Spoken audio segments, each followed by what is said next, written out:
We're going to be talking about feelings today. Feelings and being sad and crying. If you are a woman watching this, if you are a woman watching this, consider this question. Are you able to feel fully comfortable being sad, feeling feelings, crying in front of somebody else? Or maybe even with yourself, just yourself. Do you have any discomfort of doing that? Do you have any judgments of doing that? Do you have any fears of being judged or abandoned or shamed or made wrong in any kind of way for having or feeling or sharing negative feelings? If you're like most women, yeah, you do. Right, there is some of that comes up. And there's a reason why. Now, the reason I'm doing this video is I was inspired by something that happened to me at the park the other day. I was out with my wife and with my daughter. Our daughter is 16 months old now, so she does lots of crying. And while we were there, there was a mother there with her daughter. She was around 3 years old. And there was a few times where her daughter hurt herself. Uh, just falling in the park, falling down the slide, whatever. Nothing bad, nothing really bad. Just normal toddler stuff. They hurt themselves all the time. They get upset. And the way that the mother comforted her was, I could feel the anxiety in her voice.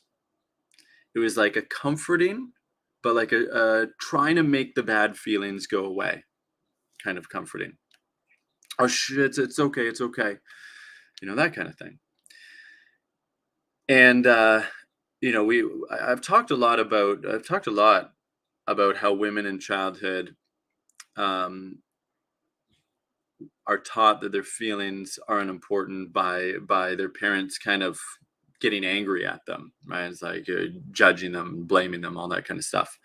But this is another thing that parents can do, is they are uncomfortable. This could be the mother or father, uncomfortable with the child's feelings and kind of try to make them go away. It's like they're comforting the child, but because they themselves are uncomfortable with the feelings, with their child being in pain. Okay. Their child's going to feel that. Children, whether they can put words to it or not, whether they could consciously explain it or not, they're going to pick up on that energy. What they are unconsciously being taught is that there is something wrong with my feelings. There's something wrong with my feelings, or there's something wrong with expressing my feelings, with showing that I am in pain in some kind of way, right? And it really struck out. It was just struck out for me. It's early in the morning for me. I can't talk English early in the morning. It struck me as interesting because it's so different than the way that I comfort and my wife comforts our daughter. Right, where she gets upset, she bangs her head, she falls down, she doesn't get what she wants, whatever. And it's like, no, come here, pick her up, just hold her, just say nice things to her. Just, I love you, sweet. It's okay. You hurt yourself, and yeah, you're feeling some pain, whatever. And totally, the words don't matter so much. It's more the energy of the words. It's like, when I do that, I am just in total 100% acceptance of what she's feeling. I don't feel uncomfortable that my daughter feels uncomfortable. I don't like it. Obviously, I'd like her to be happy. I don't want her to be in pain, but I'm perfectly okay holding that space for her to feel bad. And when I comfort her, she's okay. It's fine if she wants to keep feeling keep feeling that sadness, keep feeling the pain, whatever. But when I comfort her, it's 100% just for her. It's not for me. I'm not trying to make her pain go away so I can feel better. I already feel great. And I feel great comforting her. Like, honestly, it feels good to be in that role, to be able to take care my daughter in that way. Same with taking care of my wife. So it's not for me, it's 100% for her just because I care about her and I don't want her to be in pain, right? And so this is really important because when women get older, and this creates dysfunction in men as well, right? If this happens to them as little boys, but it's different because the way that men and women are going to communicate their needs when they're older is different. So focusing on women for a moment, yeah. But any parents that are listening, you screw up your boys in the same way, or like it will screw up your boys, just with a different manifestation as they get older. With women though, as they get older, they go from little girls to women. They're going to have difficulty sharing their feelings with a man, and may even have difficulty just feeling their feelings as well, and suppress those feelings. But if they have difficulty sharing their feelings with their man because they were taught in childhood that it wasn't okay to feel a certain way or to express a certain way, well, guess what? Their self-worth, their feminine self-worth, is immediately destroyed. They've been ruined. Not necessarily permanently, but now they need to do all this work to shift everything, and that's takes a lot of time. That can be expensive, and that expensive not just financially, but also just in years of wasted happiness that they could have with a man. And so it's really important. It's really important if you're a parent, yeah, you've got to really learn to be comfortable with somebody else's pain, with your child's pain, 100%, because they're going to feel that. If you're a man, you need to be fully comfortable with your woman's pain and not make it about you, not be uncomfortable and trying to make their pain go away, especially when the pain is caused because of you, right? You got to be okay with that too, because otherwise you don't really have a healthy container for the relationship. You're not able to truly hold space for her. And then for women, of course, you need to learn to undo all of that damage that has probably been caused to you in childhood to one extent or another. And if you're not fully 100% comfortable with sharing your feelings, with being sad, with being in pain, with experiencing anything negative and sharing it with a man, if you're uncomfortable with it, then that's a problem. It's going to impact your love life because you're not, yes. This is what I was going to say. I kind of got off track.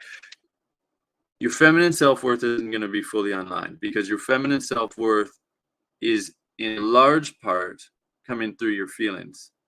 It's your acceptance of your feelings as okay. My feelings are okay. If I'm really angry at my man, that's okay. If I'm really sad because of something my man did, that's okay. If I'm really anxious because of something my man did or isn't doing or whatever, that's okay. Whatever the feeling is, it's always okay. It's always 100% okay. And if you don't have that, if you judge yourself in some kind of way, well, then you're going to go into dysfunctional behaviors. You're going to probably either tolerate things that you shouldn't be tolerating, or you'll be communicating in a way that's going to push away a man. It's going to be typically one of the two, and it might be both. And it's going to create a lot of relationship dysfunction. And you're not going to be fully loving yourself in the way that you could, because that self-love, feminine self-love, stems from the total acceptance and love of your feelings, and that whatever you're feeling is okay. There's sometimes the way that you express your feelings isn't okay, but the feelings themselves are always okay, and you're always lovable no matter what you're feeling, right? That's what for a lot of women what needs to shift. Yeah. And if you struggle with that, then femininity work and polarity work and polarized communication work is what is going to shift that, right? Because you can shift it to an extent, just feeling your feelings and talk therapy and all of that kind of stuff, but a lot of that trauma that you've experienced from childhood is going to be pretty deep rooted in there. It's going to be pretty buried, and it's going to be influencing all of your behaviors, so you stay stuck. And the way to shift that is to shift your behaviors. to shift out of unhealthy behaviors and into fully opening up, fully letting go, fully allowing yourself to be seen, fully feeling your feelings in every kind of way, and expressing very vulnerably and openly using feminine communication with a man. So that's what we help women do. And the best way to get started with that is to join our Polarized Communication Masterclass. Our next one is in September, early September. And what we're going to do is we're going to show you how to communicate all of your feelings, not just feelings, but needs, problems, desires,